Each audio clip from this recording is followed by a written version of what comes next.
하나님 주신 말씀은 룻기 4장 18절에서 22절 말씀입니다. 베레스의 세계는 이러하니라. 베레스는 헤스론을 낳았고 헤스론은 람을 낳았고 람은 암미나답을 낳았고 암미나답은 나손을 낳았고 나손은 살몬을 낳았고 살몬은 보아스를 낳았고 보아스는 오벳을 낳았고 함께 읽습니다. 오벳은 이새를 낳았고 이새는 다윗을 낳았더라. 아멘. 오늘 Father's Day입니다. 저 개인적으로 기도할 때 항상 제일 첫 문장은 이렇습니다. 하나님 아버지. 저한테는 이 단어가 굉장히 소중한 단어인데요. 그 하나님의 아버지를 닮은 이 자리에 앉으신 믿음의 아버지들이 되기를 간절히 소망합니다. 하나님 아버지라고 말했을 때에 그 사랑과 은혜와 감사와 그 이름만 불러도 든든하지 않습니까? 신자들에게 주는 그런 하나님 아버지의 이미지가, 그 든든함이 이 자리에 계신 모든 아버지들에게도 있기를 원합니다. 그래서 여러분의 가정이, 한국 정서에는 특히 남자를 가장이라고 할 때가 참 많은데, 가장인 아버지의 믿음 위에 든든히 서고 그 사랑 안에 행복하게 되기를 소망하면서 오늘 말씀을 한번 준비했습니다. 오늘 내용은 룻기의 제일 마지막 파트입니다. 룻기를 잘 아실 거라고 우선은 믿고요. 한번 정리해 보겠습니다. 우리가 처음에 이제 룻기라고 생각했을 때 드는 이미지가 있어요. 이방인 여자 룻이 있었는데 진짜 파란만장한 삶을 살았지만은 결국은 행복한 엔딩을 맞이하게 됐다. 사실 나오미 그 시어머니랑 이 룻이랑 남편 다 잃었잖아요. 그 어려운 환경 속에서 여자 과부 2명이 살아간다는 게 얼마나 힘들었을까요? 그러나 신앙을 따라 믿음 따라 살아가니 좋은 남편 보아스를 만나서 그 가정이 행복하게 되었더라.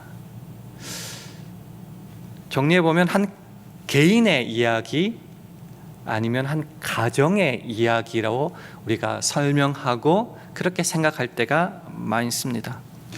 그러나 룻기의 처음과 끝을 초점을 맞춰보면요, 이것은 단순히 개인사, 가정사가 아니라 그보다 더 넓은 개념을 포함하고 있다는 것을 좀 확인할 수 있습니다.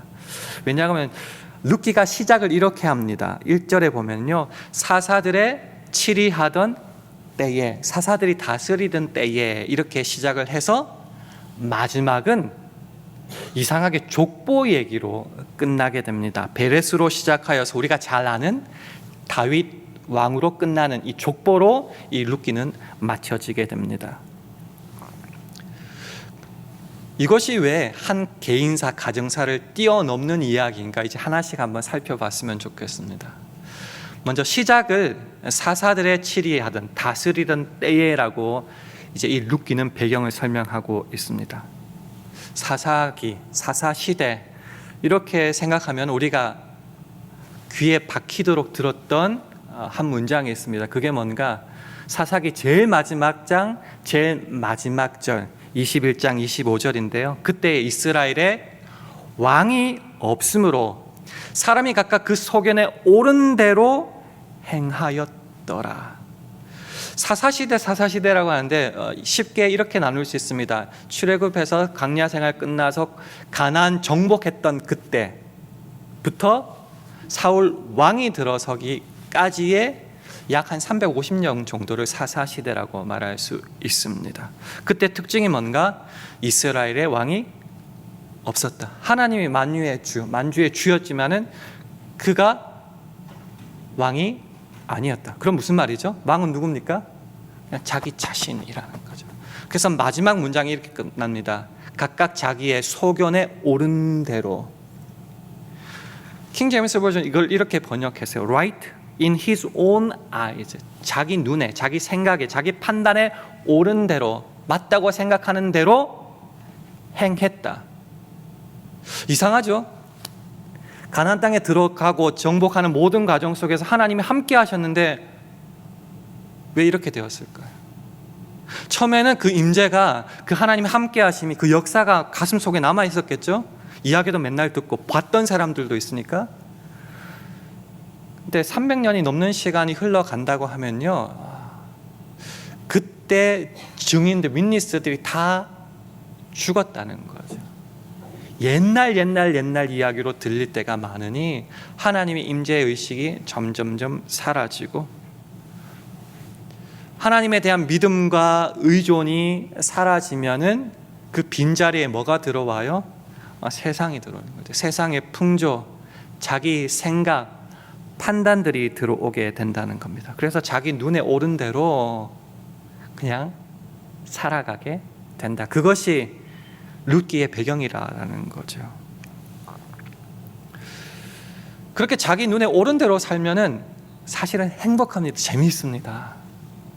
세상이 움직여가고 중요하다 생각하는 대로 내가 막 쫓아가고 그것을 누릴 때 얼마나 행복해요. 근데 문제가 금방 생기게 됩니다. 이런 행동을 하는 것에 대하여 전도서는 이렇게 우리에게 경고하고 있습니다. 전도서 11장 9절 말씀을 화면을 보시면서 함께 읽겠습니다. 시작. 청년이여 내 어린 때를 즐거워하며 내 청년의 날을 마음에 기뻐하여 마음에 원하는 길과 내 눈이 보는 대로 조차 행하라. 그러나 하나님이 이 모든 일로 인하여 너를 심판하실 줄 알라.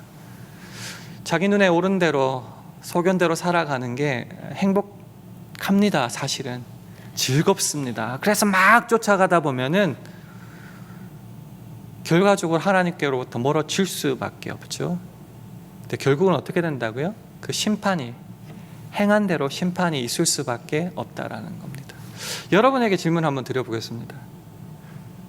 맨날 악한 세상, 더러운 세상 뭐 이렇게 말하는데 이 땅에서 신앙을 가지고 살아가는 것 어떻습니까? 이 땅의 아버지들 여기도 계신데 그 험한 세상, 신앙 가지고 살아가기 너무 어려운 세상, 세상의 뜻을 거스르며 믿음 가운데 걸어갈 수 있고 자기 가족을 그렇게 끌고 가실 수 있겠습니까?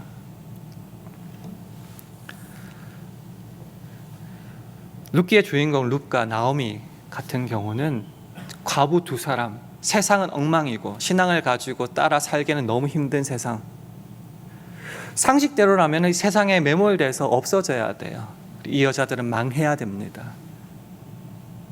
그런데요, 오늘 우리가 읽었던 본문은 그 마지막이 족보로 다윗 왕까지 이어진다. 무슨 말이냐? 별볼일 없고 아무것도 없는 이방인의 여자잖아요.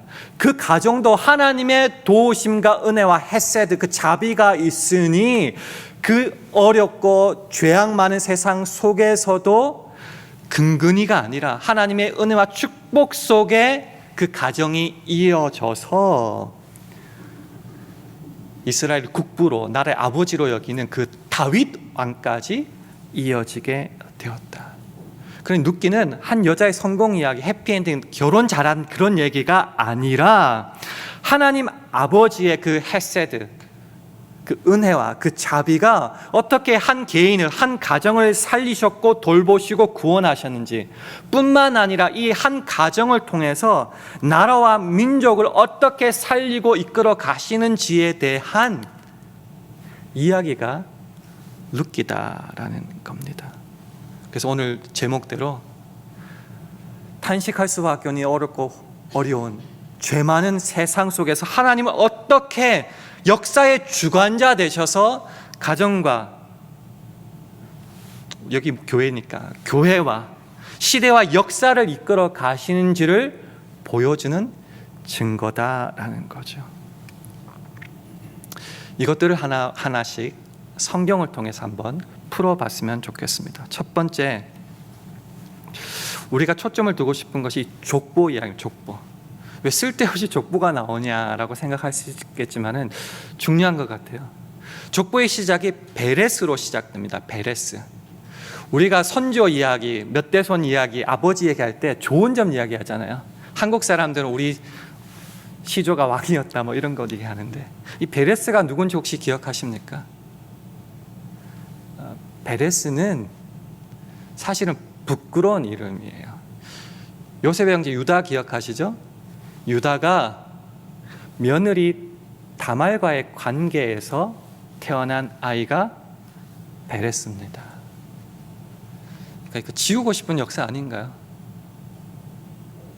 실수를 넘어서 이거는 참혹한 현장이죠. 근데 그 이름부터 시작이 되는 거예요. 베레스로부터 시작됩니다. 무슨 말이냐? 하나님의 구원의 역사와 자비와 은혜는 혈통, 멋짐, 행위 이런 거 안 가리신다는 거죠. 때로는 부끄럽고 지워버리고 싶은 역사에서도 하나님의 은혜와 진리와 자비는 장구히 흘러간다. 이 시아버지와 며느리와의 관계에서 탄한 베레스의 족속 후손 중에 누가 나왔다고요? 놀랍게도 다윗이 나왔다는 거예요. 족보가 그래서 중요한 얘기입니다. 하나님의 역사는 자비는 이렇게 흘러간다라는 거죠. 그래서 마태복음 1장 1절에 아브라함과 다윗의 자손 예수 그리스도의 세계라 이렇게 나오잖아요. 그 다윗이 사실은 누구의 자손이에요? 베레스의 자손이고, 이 이방 여자, 혈통 그렇게 중요한 유대 사회에서 이방 여자 룻의 자손이다라는 거죠. 조금 하나씩 더 살펴볼게요. 첫 번째, 이 역사의 하나님, 주관자 하나님은 룻을 돌봤던 것처럼 저와 여러분 개인 그 가정을 돌보신다라는 거죠.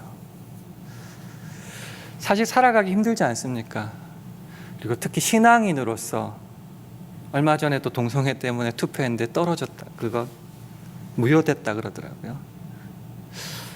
자녀들이 신앙 가운데 어떻게 살아갈까 걱정 많은 이 세상 속에서 나는 우리 가정을 어떻게 살아갈까, 하나님이 도대체 뭐하고 계실까라는 생각이 들 때가 많죠. 그 속에서 하나님을 믿을 수 있는가. 특히 우리 아버지들, 자녀들이 그렇게 하나님 정말 살아계세요라고 말할 때 뭐라고 대답할까. 첫 번째, 역사의 주관자 하나님 아버지는 우리 가정 진짜 돌보아 주신다라는 거죠. 욥기 23장을 통해서 확인했으면 좋겠습니다. 욥의 가정사 몇 주 전에도 살펴봤다시피 괴로운 인생입니다. 너무나 참혹한 인생입니다. 오죽하면 욥기 23장 2절에서 욥은 이렇게 고백합니다. 내가 오늘도 혹독히 원망하니 받는 재앙이 탄식보다 중함이니라. 무겁다. 너무너무 힘들어서 탄식조차 못하겠다라는 거죠. 그러니 그 입에서 뭐가 나오는가? 8절 9절 보면은요, 그런데 내가 앞으로 가도 그가 아니 계시고, 하나님 안 계신다는 거죠.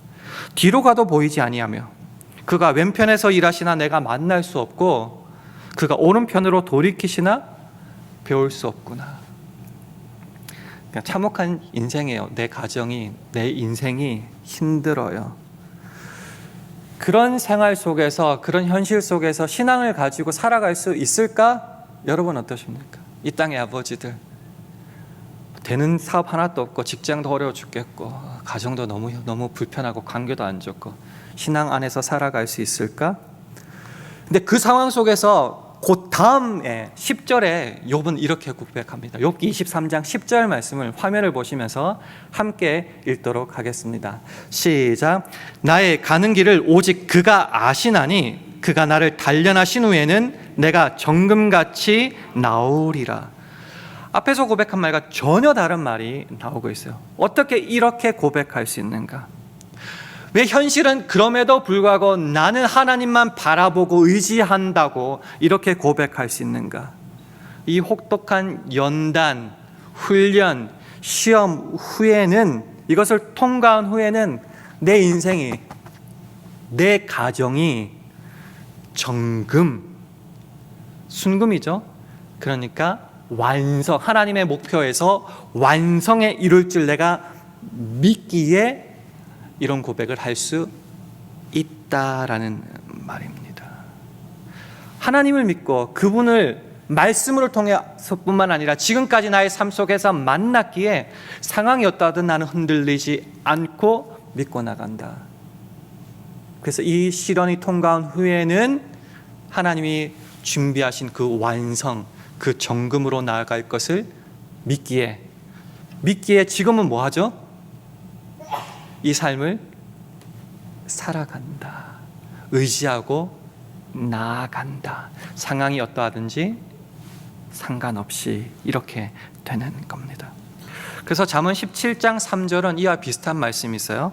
도가니는 은을, 풀무는 금을 연단하거니와 이건 다 많이 들어보셨단 말이죠. 그럼 하나님은 뭘 연단하실까요?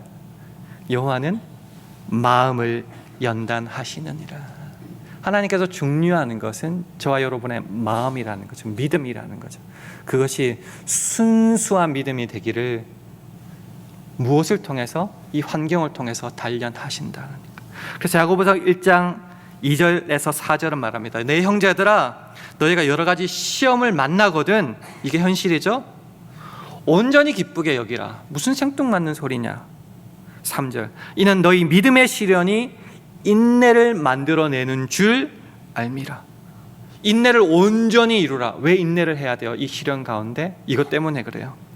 이는 너희로 온전하게 구비하여 조금도 부족함이 없게 하려 합니다. 너희로 온전하고 구비하여, 영어 성경 보니까 perfect and entire, 전체적으로 온전하게 되기를, 완전하게 되기를 원하시기 때문에 이 시련을 주셨고, 그러니 이 소망, 목표를 바라보면서 기쁨으로 결론은 현실을 살아간다. 왜? 역사의 주관자, 우리 가정을 돌보시는, 내 인생을 돌보시는 하나님 아버지를 믿기에, 그 아버지의 모습을 닮은 현실의 아버지들도 이렇게 살아갈 때에 우리의 자녀들, 우리의 가정이 든든하게 설 수 있다는 거죠. 가정만 돌보시는가? 개인 인생만 돌보시는가? 교회도 돌보신다는 거죠. 우리 샬롬 교회는 사람이 세운 교회가 아니고, 우리가 헌금해서 열심히 봉사해서 꾸려지는 교회가 아니라 역사의 주관자이신 하나님이 붙잡고 계시기에 여기까지 올 수 있었다라는 거죠. 사실 교회들마다 안 좋은 소식들 많이 들립니다. 분란이 일어났고 어렵고, 잘은 모르겠지만 각 부서 찾아가 보면은요, 교회 내에서, 우리 교회 내에서도 문제가 있을 수 있을 겁니다. 안팎으로 환난, 시험, 핍박, 사람 문제로 어려울 수도 있을 겁니다. 그런 속에서 이 교회를 위해 오늘도 헌신하며 주의 말씀을 듣고 교회에 와서 신앙생활을 할 수 있는가?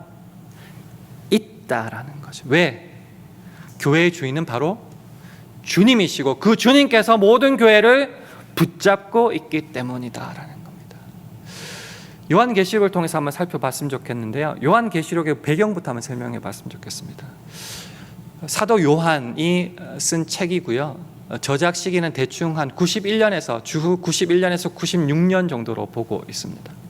사실은 사도 요한은 예수님과 함께 생활했었고 훈련받았고 초대교회 그 성령 충만의 역사도 경험했고, 근데 지금은 어떤 형편이냐 그러면요, 진짜 괴로운 인생이에요.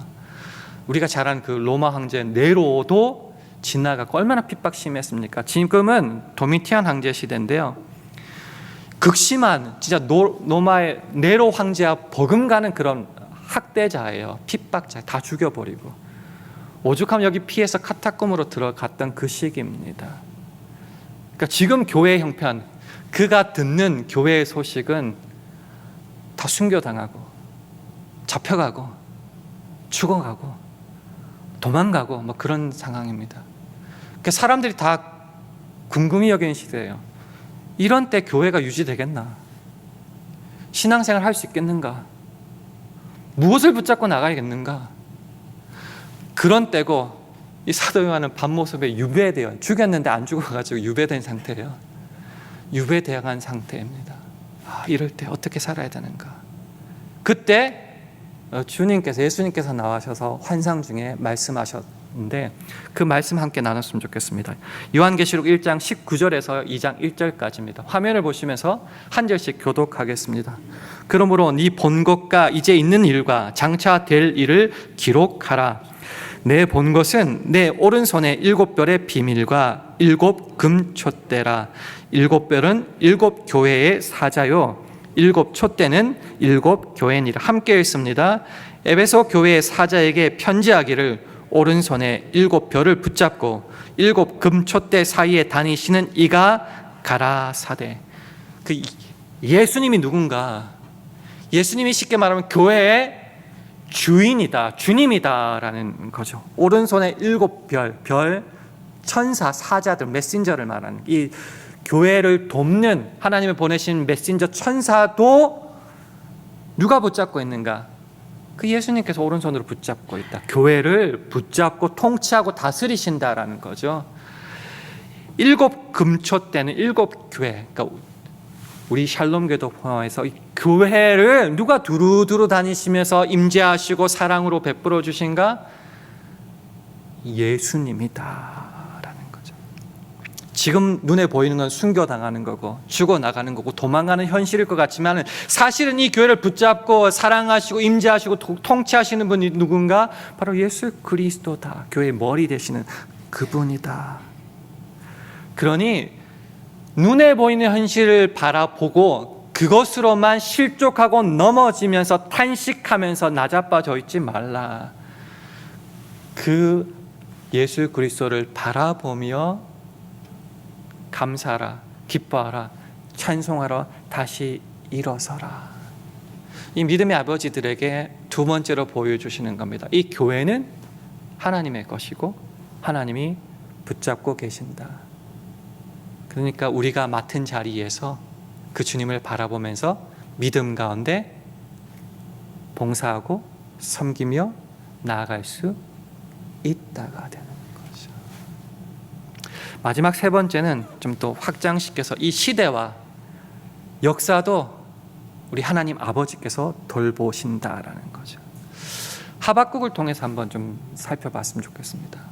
하박국 시대 조금 더 좀 구체적으로 설명을 드릴게요.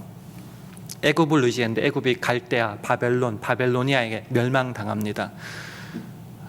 그리고 예언이 어떻게 됐냐면 그 갈대아, 바벨론 때문에 이 땅이 망해버릴 거다라는 예언이 선포되고 있습니다. 정치적으로 굉장히 침울한 상태고요. 언제 망할지 모르는 상태예요. 이 민족은 하나님을 떠나서 우상 숭배와 죄로 가득 차 있는 상황입니다. 종교적으로도 타락했어요.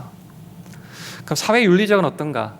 정치, 종교가 그렇게 되는데 사회 윤리적으로 제대로 설리가 있겠습니까? 부자들의 행포가 정말 심합니다. 지도자들이라는 사람들은 다 폐역해가지고 자기 뱃속만 차리고 있습니다.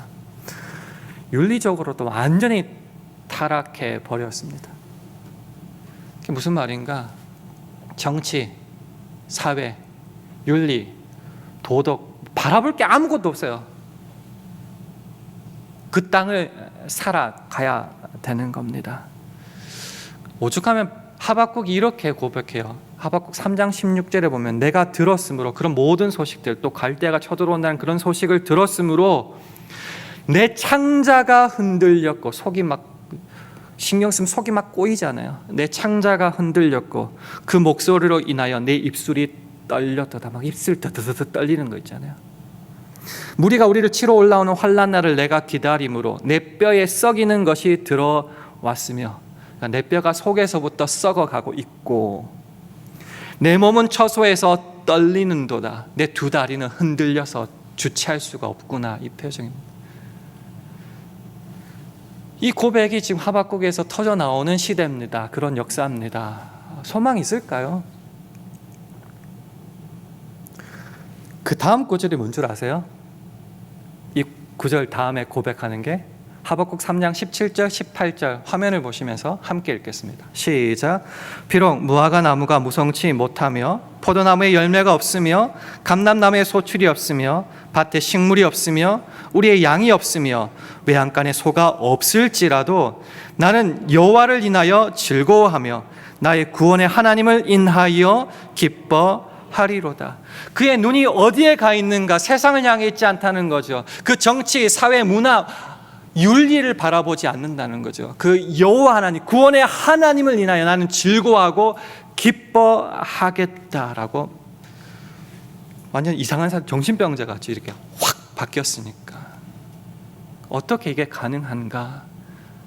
그냥 긍정적인 마인드로만 가능한가? 아니라는 거죠. 하나님에 대한 믿음이 있었기 때문이라는 거죠. 2장에 보면 중요한 두 구절이 나와요. 첫 번째는 2장 14절입니다. 대저 물이 바다를 덮음같이 여호와의 영광을 인정하는 것이 세상에 가득하리라. 지금 시대가 어떨지, 역사가 어떨지 우리가 판단할 수는 있지만 사실은 이 모든 세상의 역사는 물이 바다를 덮음같이 하나님을 인정하는 그런 방향을 향하여 갈 수밖에 없다. 주님께서 선포하셨고 나 그렇게 믿고 있고 그렇게 확인하고 있다. 이 믿음 때문이죠. 20절은 이렇게 말하죠. 오직 여호와는 그 성전에 계시니 온 천하는 그 앞에서 잠잠할지니라.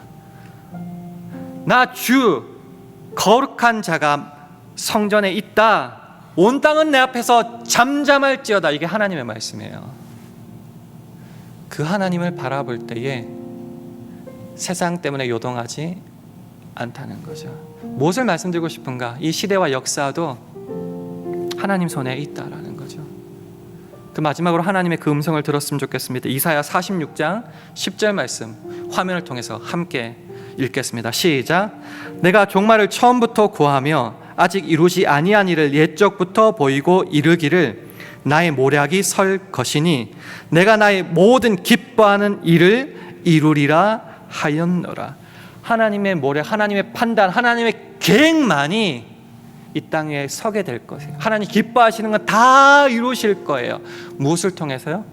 시대를 통해서. 어제도 계셨고 오늘도 계시고 장차 오실 분. 이게 뭐죠? 영원하신 그 하나님께 이 시대도, 이 시대의 통치자도 다 붙들려 있다라는 겁니다. 그래서 룻기의 마지막은요, 보아스랑 만나서 해피 엔딩으로 끝났다, 부자 됐다, 아들도 낳았다, 행복하다 이렇게 끝나지 않고요, 족보로 끝나는 겁니다. 족보로. 여러분의 인생이 지금 어떻게, 여러분 눈에는 불쌍해 보이고 때로는 힘들어 보이고 우리 교회가 문제가 많은 것 같고 젊은 사람 없는 것 같고 이 세상은 망할 것 같고 그럴지 모르겠지만은 역사의 주가신 하나님의 손 안에는 하나님의 영광으로 가득 차는 그날까지 하나님은 일하시고 계시다, 역사하고 계시다, 움직이고 계시다, 복 주시고 계시다라는 겁니다. 그래서 베레스부터 보여지는 그 참혹한 족보가 다윗으로 마무리되는 것입니다. 말씀을 맺습니다. 이 말씀이 특별히 오늘 이 자리에 계신 아버지의 것이 되었으면 좋겠습니다. 사실 어머니가 믿음이 더 강할 때가 참 많지만은요, 사실은 무게를 따지면 아버지도 만만치 않잖아요. 이 땅의 아버지들이 역사의 주관자신 하나님을 믿으며 우리 가정도 우리 교회도 이 땅도 하나님이 붙잡아 주실 거야 라고 우리 자녀들에게 말할 때에 아름다운 모습들이 우리의 삶을 통해서 나타날 것입니다. 그 오직 역사의 주관자이신 하나님만 바라보며 우리의 가정도 우리의 교회도 이 시대도 하나님께 맡김으로 주의 역사를 바라볼 수 있는 저와 여러분 되기를 주님의 이름으로 축원합니다. 오늘 이 말씀을 기억하시면서요, 우리 주 하나님이라는 우리 찬양을 우리 함께 드리기 원합니다.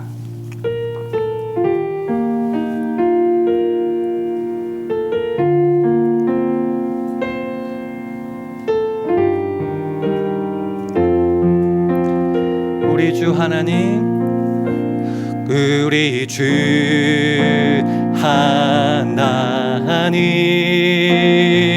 큰 영광과 존귀를 받기에 합당하신 지금 여기 계신 하나님, 온 천지 만물을 지으시고 다스리는 큰 권능과 능력으로 주의 말씀 이루시리. 거룩하다, 거룩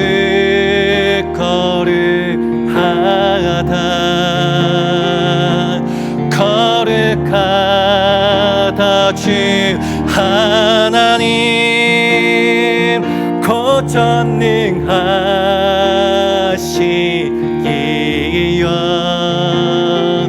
하나님 나라 임하네 주임재하실 때 주임재 하실 때 모든 만물 경배하리 어둠 권세 물러간 오셔서 다스리소서 오셔서 다스리소서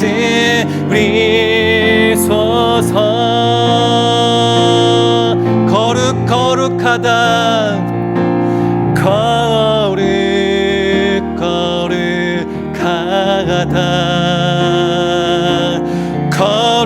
거룩하다 주 하나님 곧 전능하시기여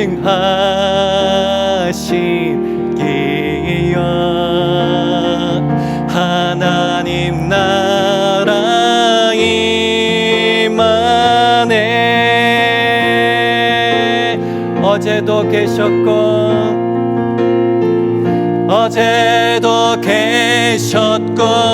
오늘도 계시며 이제 곧 오실 우리 왕 어제도 계셨고 오늘도 계시며 이제 곧 오실 우리 왕 어제도 계셨고 오늘도 계시며 이제 곧 오실 우리 왕 어제도 계셨고 오늘도 계시며 이제 곧 오실 우리 왕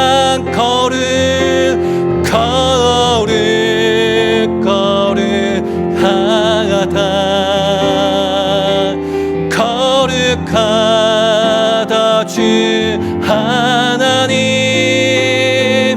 곧 전능하시니여